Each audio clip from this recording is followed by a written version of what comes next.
شروع اللہ کے نام سے جو بڑا مہربان نہایت رحم والا ہے۔ سچ مچ ہونے والی، وہ سچ مچ ہونے والی کیا ہے؟ اور تم کو کیا معلوم ہے کہ وہ سچ مچ ہونے والی کیا ہے؟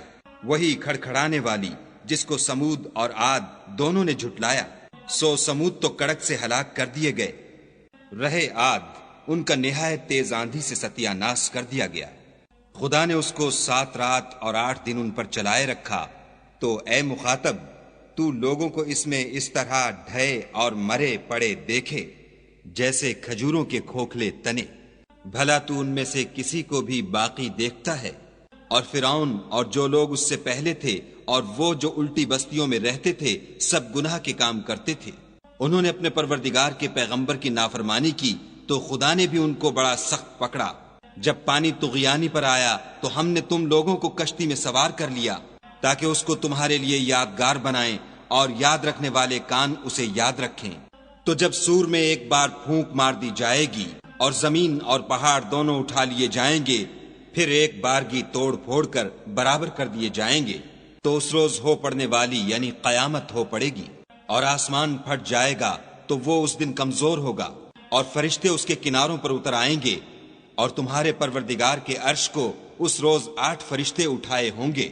اس روز تم سب لوگوں کے سامنے پیش کیے جاؤ گے اور تمہاری کوئی پوشیدہ بات چھپی نہ رہے گی۔ تو جس کا اعمال نامہ اس کے داہنے ہاتھ میں دیا جائے گا وہ دوسروں سے کہے گا کہ لیجئے میرا نامہ اعمال پڑھیے، مجھے یقین تھا کہ مجھ کو میرا حساب کتاب ضرور ملے گا۔ پس وہ شخص من مانے عیش میں ہوگا، یعنی اونچے اونچے محلوں کے باغ میں جن کے میوے جھکے ہوئے ہوں گے۔ جو عمل تم ایام گزشتہ میں آگے بھیج چکے ہو اس کے صلے میں مزے سے کھاؤ اور پیو۔ اور جس کا نامہ اعمال اس کے بائیں ہاتھ میں دیا جائے گا وہ کہے گا اے کاش مجھ کو میرا اعمال نامہ نہ دیا جاتا اور مجھے معلوم نہ ہوتا کہ میرا حساب کیا ہے۔ اے کاش موت ابد الآباد کے لیے میرا کام تمام کر چکی ہوتی، آج میرا مال میرے کچھ بھی کام نہ آیا، ہائے میری سلطنت خاک میں مل گئی۔ حکم ہوگا کہ اسے پکڑ لو اور طوق پہنا دو، پھر دوزخ کی آگ میں جھونک دو، پھر زنجیر سے جس کی ناپ 70 گز ہے جکڑ دو۔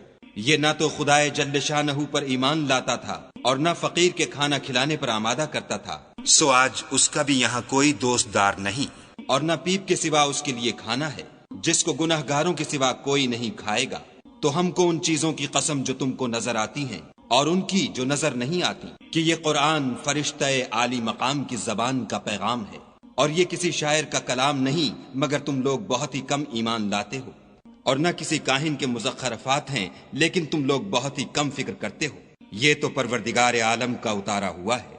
اگر یہ پیغمبر ہماری نسبت کوئی بات جھوٹ بنا لاتے تو ہم ان کا داہنا ہاتھ پکڑ لیتے، پھر ان کی رگے گردن کاٹ ڈالتے، پھر تم میں سے کوئی ہمیں اس سے روکنے والا نہ ہوتا۔ اور یہ کتاب تو پرہیزگاروں کے لیے نصیحت ہے، اور ہم جانتے ہیں کہ تم میں سے بعض اس کو جھٹلانے والے ہیں، نیز یہ کافروں کے لیے موجب حسرت ہے، اور کچھ شک نہیں کہ یہ برحق قابل یقین ہے۔ سو تم اپنے پروردگار عز و جل کے نام کی تنزیہ کرتے رہو۔